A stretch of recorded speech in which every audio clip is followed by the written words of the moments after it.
Good morning dear children. आज हम अपनी पूरक पुस्तिका संचयन भाग 2 का पाठ 1 हरिहर काका पढ़ेंगे।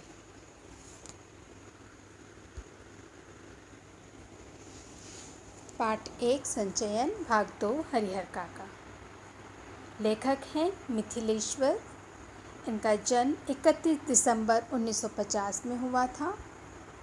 भोजपुर के बिहार के भोजपुर जिले में हुआ था। जीवन परिचय। मिथिलेश्वर जी का जन्म 31 दिसंबर सन 1950 को बिहार के भोजपुर जिले के बैसाडीह गांव में हुआ था। इन्होंने हिंदी में एमए और पीएचडी करने के उपरांत व्यवसाय के रूप में अध्यापन कार्य को चुना। इन दिनों आरा के विश्वविद्यालय में कार्यरत हैं। पुरस्कार।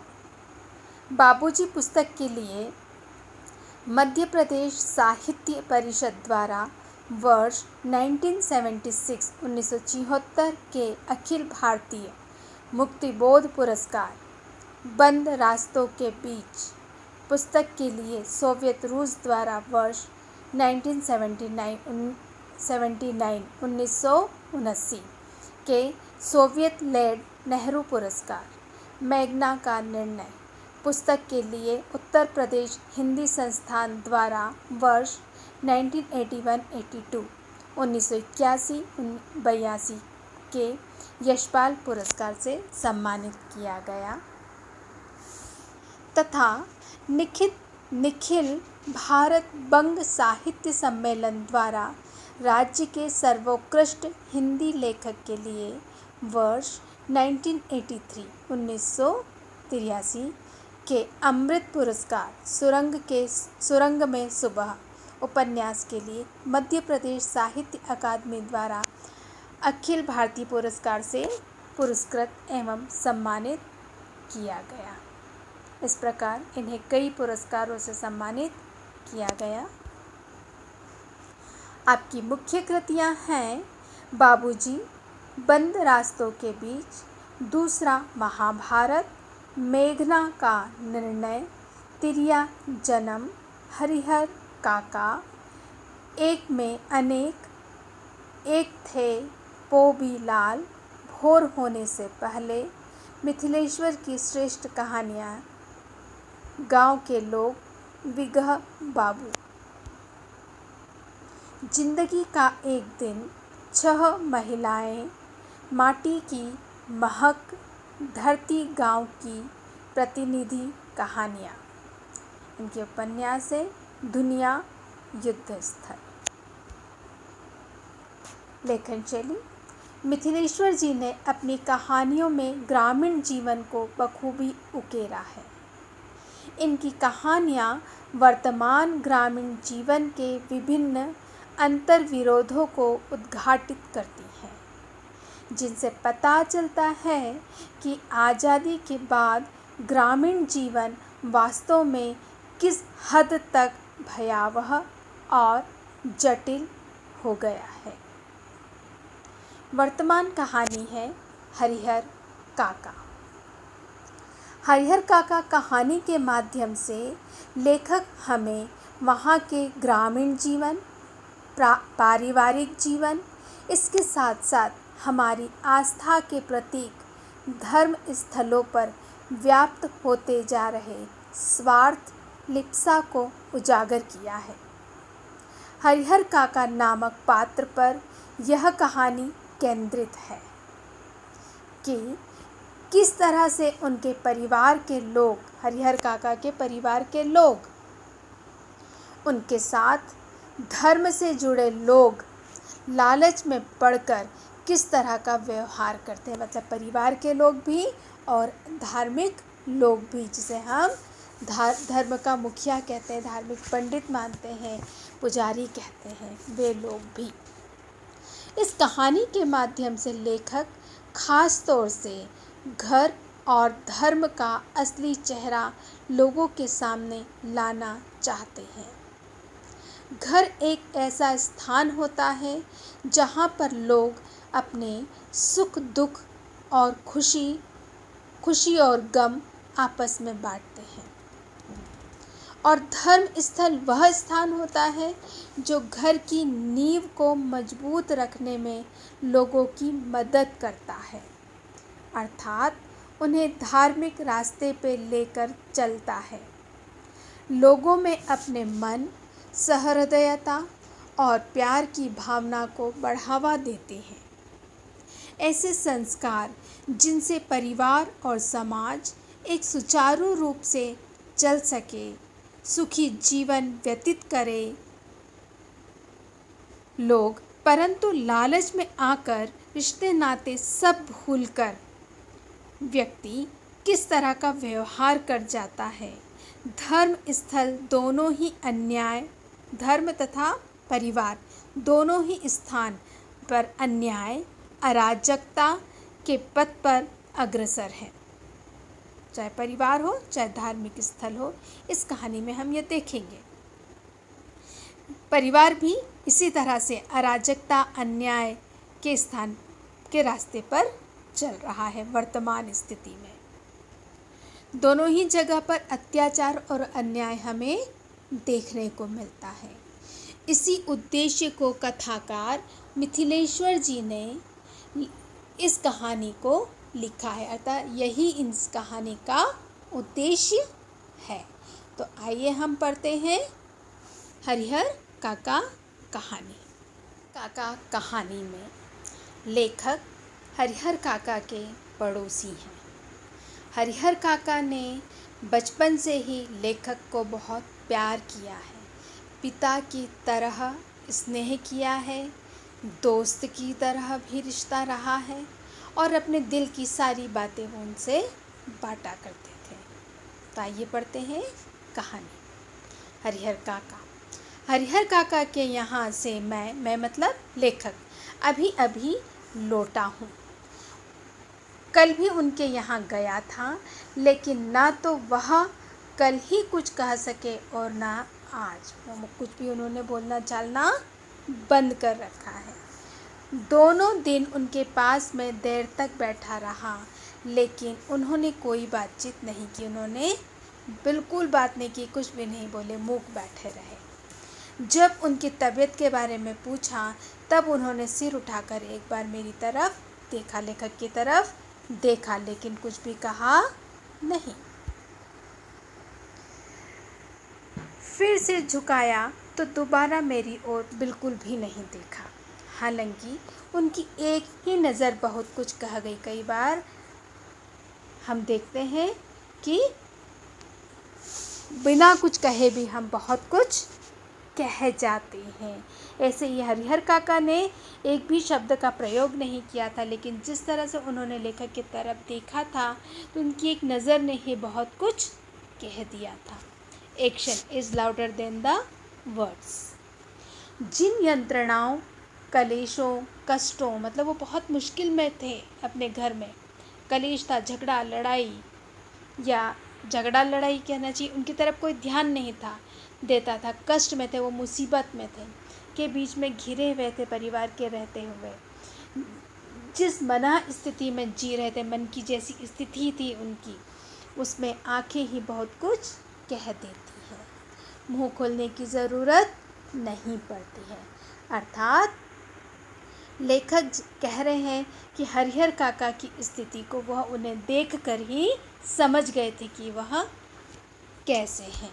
उनके शब्दों की ज़रूरत नहीं थी, क्योंकि हरिहर काका ने कुछ भी बोला नहीं था, फिर भी उनकी स्थिति बयां हो रही थी, पता पड़ रही थी, समझ आ रहा था।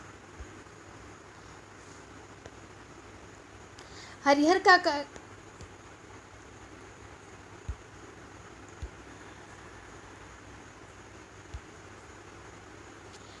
काका की ज़िंदगी से मैं बहुत गहरे से जुड़ा हूँ। मैं मतलब लेखक बहुत गहरे से जुड़ा हुआ हूँ।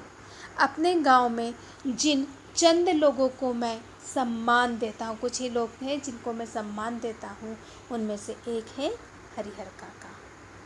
हरिहर काका के प्रति मेरी आसक्ति, लगाव, अटैचमेंट कि उनके अनेक व्यवहारिक और वैचारिक कारण हैं।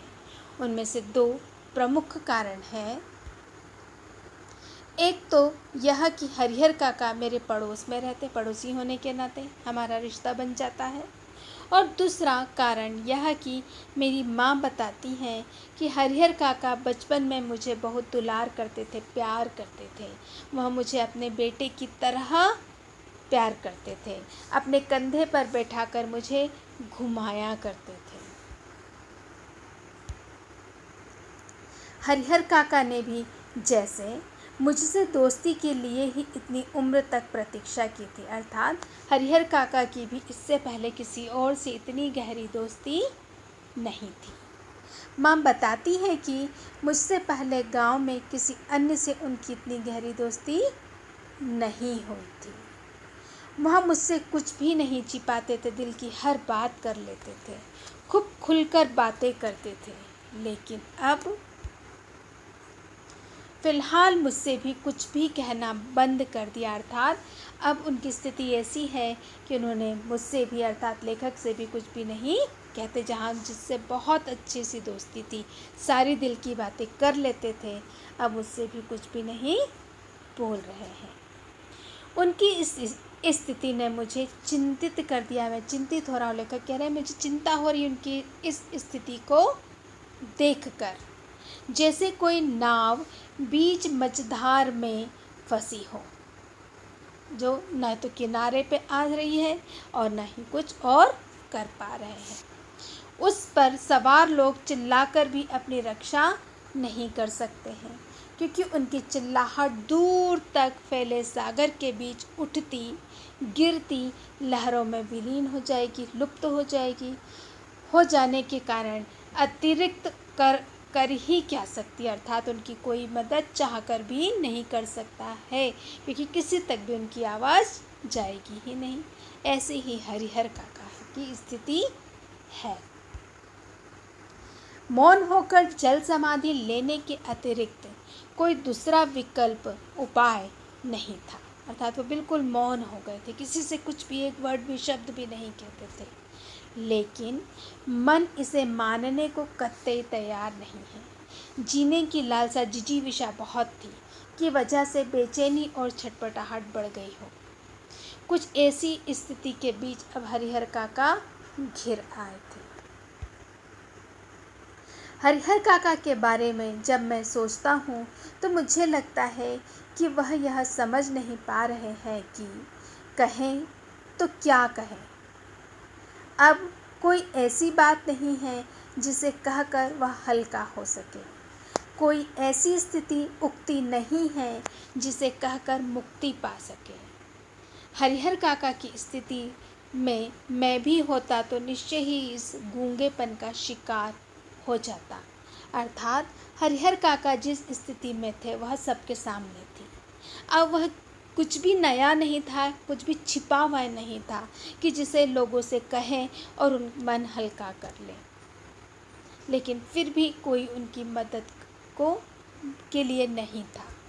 लेखक कहता अगर मैं भी उस स्थिति में रहता तो शायद मैं भी गूंगेपन करता, मेरे भी शब्द नहीं निकलते कि किसी से कहने से अब कोई मतलब नहीं है। इस तरह हरिहर काका अब किसी से कोई बातचीत नहीं कर रहे हैं, लेखक से भी नहीं। हरिहर काका इस स्थिति में कैसे आ फंसे, यह कौन सी स्थिति है, इसके लिए कौन जिम्मेदार है, यह सब बताने से पहले अपने गांव का, खास तौर पर अपने गांव की ठाकुरबाड़ी देवस्थान, ठाकुर जी का वास, ठाकुरबाड़ी मंदिर, देवालय, देवस्थान, कृष्ण जी का मंदिर का परिचय दे रहे हैं। मैं आपको देना चाहता हूँ, उचित समझता हूँ, क्योंकि इसके बिना यह कहानी अधूरी, अर्थात हरिहर काका की कहानी में ठाकुरबाड़ी का भी मुख्य स्थान है। अतः हमें ठाकुरबाड़ी के बारे में विस्तार से जानना होगा।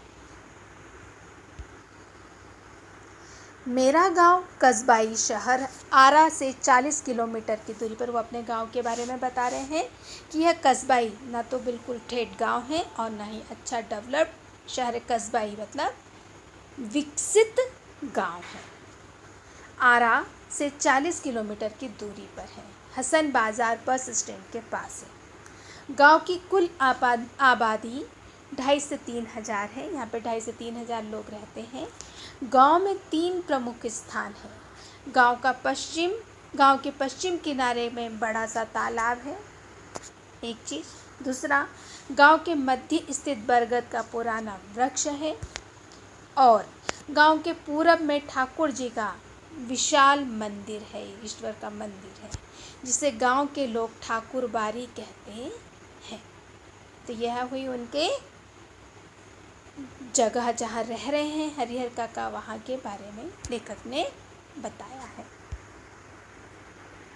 गांव में इस ठाकुर बाड़ी की स्थापना कब हुई, मंदिर कब बना, इसकी ठीक से जानकारी किसी को भी नहीं है। इस संबंध में गांव में जो कहानी प्रचलित है कि वर्षों पहले यह गांव पूरी तरह बसा भी नहीं था। कहीं से एक संत आकर इस स्थान पर झोपड़ी बनाकर रहने लगे थे।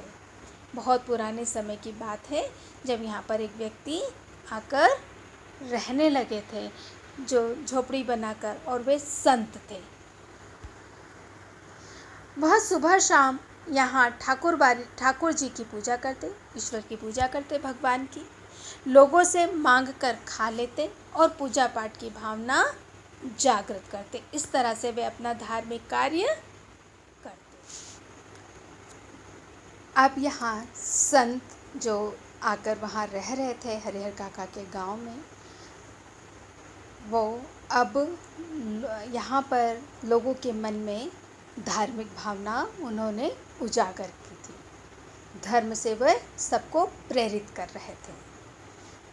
बाद में लोगों ने चंदा करके यहाँ ठाकुर जी का एक छोटा सा मंदिर बनवा दिया, क्योंकि संत वहाँ रह रहे थे तो, और सभी को धार्मिकता की ओर, धार्मिक भावना से प्रेरित कर रहे थे, अच्छे कार्यों में लगा रहे थे।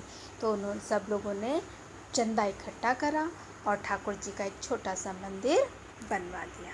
फिर जैसे जैसे गांव बसता गया और आबादी बढ़ती गई, लोग और आते गए, मंदिर के कलेवर में भी विस्तार होता गया, अर्थात वहाँ और चढ़ावा आता गया। लोग ठाकुर जी को मनोती मानते, पुत्र हो जाए, मुकदमे में विजय हो जाए, लड़की की शादी हो जाए, अच्छे घर में तय हो जाए, लड़के को नौकरी मिल जाए, अर्थात लोगों की मुरादें पूरी होने लग गई, वे अपनी मानता मानने लग गए, तो फिर वे मंदिर में दान किया करते थे।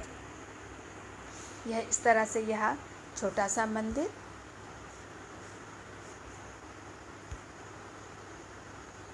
फिर जिनको सफलता मिलती, वह खुशी में ठाकुर जी पर रुपए, जेवर और अनाज चढ़ावा चढ़ता था। अधिक खुशी होती तो ठाकुर जी के नाम अपने खेत का छोटा सा टुकड़ा भी लिख देते थे। इस तरह अब मंदिर की संपत्ति में रुपए, जेवर, अनाज, जमीन सभी आने लगा था। यह परंपरा आज तक जारी है। अधिकांश लोगों को विश्वास है कि उन्हें अच्छी फसल हुई तो ठाकुर जी की कृपा से, मुकदमे में उनकी जीत हुई तो ठाकुर जी की कृपा से, लड़की की शादी इसलिए जल्दी तय हो गई क्योंकि ठाकुर जी से मनौती मानी थी। लोगों के इस विश्वास का ही यह परिणाम है कि गांव की अन्य चीज़ों की तुलना में ठाकुरबाड़ी का विकास 1000 गुना बड़ा हो गया, अर्थात वह छोटा सा मंदिर भव्य विशाल मंदिर में अब तब्दील हो चुका था। अब तो यह गांव ठाकुरबाड़ी से ही पहचाना जाता है।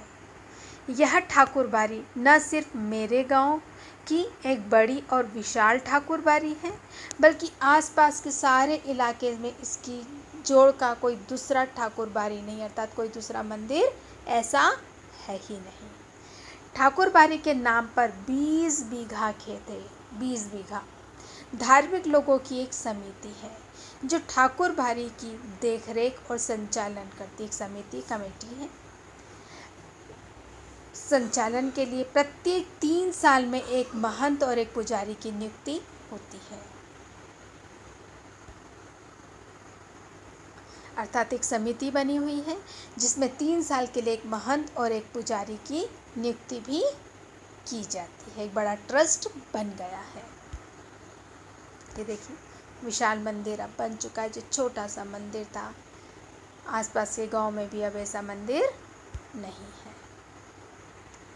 ठाकुरबाड़ी का काम लोगों के अंदर ठाकुर जी के प्रति भक्ति भावना पैदा करना था तथा धर्म से विमुख हो रहे जो धार्मिक रास्ते पर नहीं थे उन लोगों के मन में धार्मिक भावना को उजागर करना था। विमुख हो रहे लोगों को रास्ते पर लाना था, उन्हें सुधारना था। ठाकुरबाड़ी में भजन कीर्तन की आवाज़ बराबर गूंजती रहती थी। दिन भर भजन कीर्तन अधिकतर समय चला करते थे। जब भी बाढ़ या सूखे की चपेट में आघात या प्रहार आता, मतलब कोई भी दुर्घटना घटती, चाहे वो प्राकृतिक हो या अन्य तरीके की हो, ठाकुरबाड़ी के आहाते चारों ओर दीवारों से घिरा हुआ मैदान में एक तंबू लग जाता और लोग और ठाकुरबाड़ी के साधु संत अखंड निर्विघ्न हरि कीर्तन, मतलब लगातार हरि कीर्तन, ईश्वर का भजन कीर्तन करते रहते थे, जिससे इस विपदा से उन्हें उबार ले। ईश्वर भगवान उन्हें इस विपदा से उबार ले, बचा ले। इसके अतिरिक्त गांव में किसी भी पर्व त्योहार की शुरुआत भी ठाकुरबाड़ी से ही हुआ करती थी। अर्थात मुसीबत के समय में भी और अच्छे समय में भी कोई भी कार्य ठाकुरबाड़ी में ही हुआ करता था, वहीं से शुरुआत होती थी। होली का सबसे पहला गुलाल ठाकुर जी को ही चढ़ाया जाता। दिवाली का पहला दीप ठाकुरबाड़ी में ही जलता। जन्म हो, शादी हो और जनेऊ के अवसर पर अन्न वस्त्र की पहली भेंट ठाकुर जी के नाम की जाती थी। अर्थात हर कार्य की शुरुआत ठाकुरबाड़ी से ही होती थी। ठाकुर जी के ब्राह्मण साधु व्रत कथाओं के दिन घर घर घूमकर कथा भी करते थे। लोगों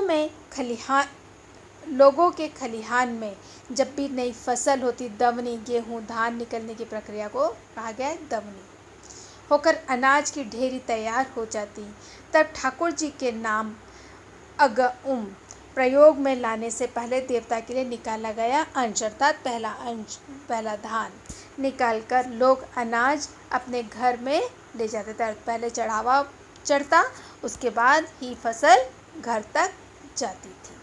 पहला हिस्सा ठाकुरबाड़ी अर्थात मंदिर में दिया जाता था दान। ठाकुरबाड़ी के साथ अधिकांश लोगों का संबंध बहुत ही घनिष्ठ था, अत्यधिक निकट था, बहुत जुड़े हुए थे लोग दिल से।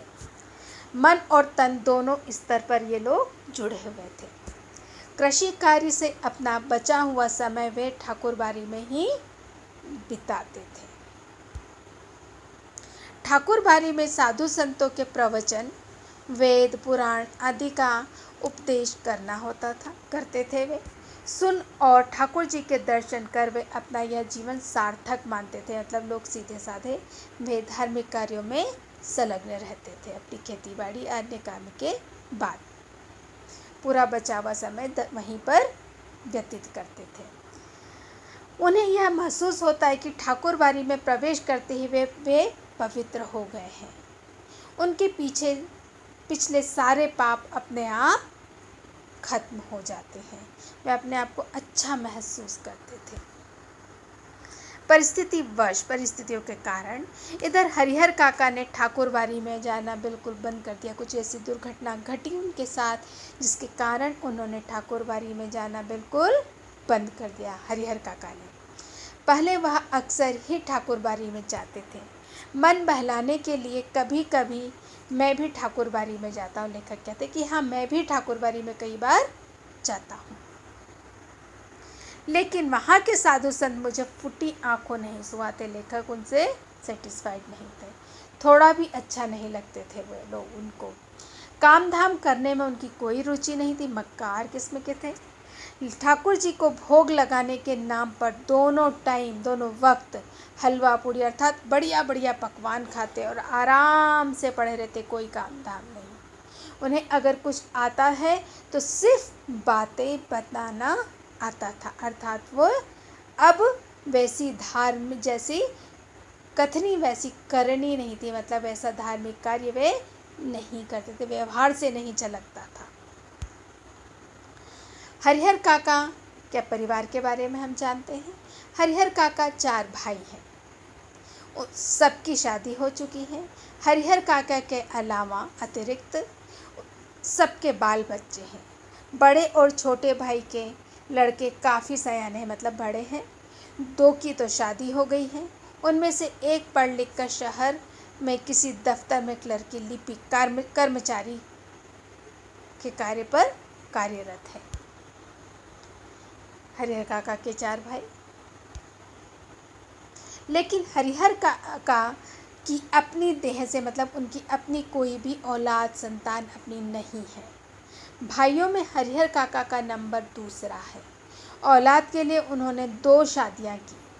लंबे समय तक प्रतीक्षारत इंतज़ार भी करते रहे, लेकिन उन्हें अपना कोई उनका बच्चा नहीं था और कुछ समय पश्चात उनकी दोनों ही पत्नियों का स्वर्गवास हो गया, स्वर्ग सिधार गई। अब हरिहर काका अकेले ही थे और अपने परिवार के साथ रहते थे। लोगों ने तीसरी शादी करने की सलाह काका को दी, लेकिन अपनी गिरती हुई उम्र और धार्मिक संस्कार की वजह से हरिहर काका ने इनकार कर दिया। वहाँ इत्मीनान, तसल्ली और प्रेम से अपने भाइयों के परिवार के साथ ही रह रहे थे। हरिहर काका के परिवार के पास कुल 60 बीघा खेत है। हमने इससे पहले देखा था ठाकुर बारी के नाम 20 बीघा खेत। यहाँ हरिहर काका के परिवार के पास 60 बीघा खेत है। प्रत्येक भाई के हिस्से 15 बीघा खेत है। कृषि कार्य पर ये लोग निर्भर हैं। शायद इसीलिए अब तक संयुक्त परिवार के रूप में रहते हैं, अर्थात 60 बीघा ज़मीन थी यहाँ और प्रत्येक भाई की 15-15 बीघा ज़मीन थी और सभी की ज़मीन अभी एक साथ सभी पर खेतीबाड़ी की जाती थी। हरिहर काका भी अलग से कोई हिस्सा नहीं रखते थे।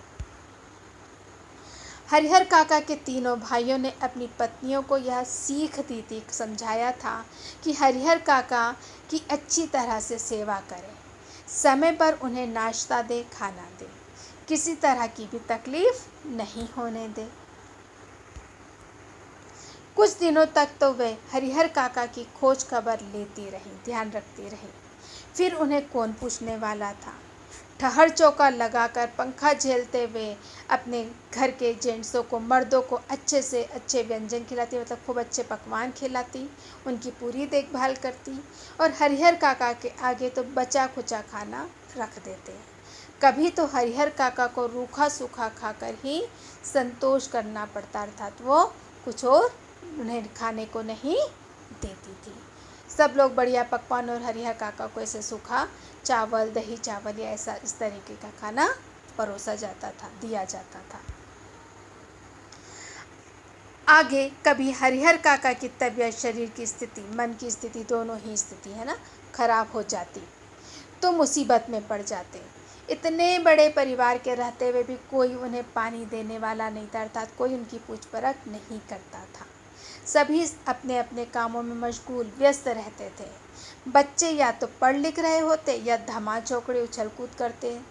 मर्द मतलब जेंट्स, उनके अंदर भाई खेतों में गए होते हैं। औरतें हाल पूछने भी नहीं आती थी। बड़ी हवाली की ज़िंदगी हो गई थी। दालान अर्थात बरामदे के कमरे में अकेले पड़े हरिहर काका को स्वयं उठकर अपनी ज़रूरतों की पूर्ति करनी पड़ती थी, कोई उनका ध्यान नहीं रखता था। ऐसे वक्त अपनी पत्नी को याद कर कर के हरिहर काका की आंखें भर आती थी कि मेरी भी पत्नियां होती तो मेरा भी ख्याल रखती, मैं अकेला नहीं रहता। भाइयों के परिवार के प्रति मोह भंग अर्थात शांति का, प्रेम की भांति का नाश शुरुआत हो चुका था, क्योंकि उनका कोई ध्यान नहीं रखता था। तो इसमें हम परिवार से लगाव जुड़ाव कम होने लगता था। ऐसा ही हरिहर काका के साथ होने लगा था। अब हम दूसरे वीडियो में हरिहर काका की आगे की स्थिति के बारे में पढ़ेंगे, वीडियो नंबर 2 में। इस कहानी को इतना पढ़कर आप समझें। Thank you dear children.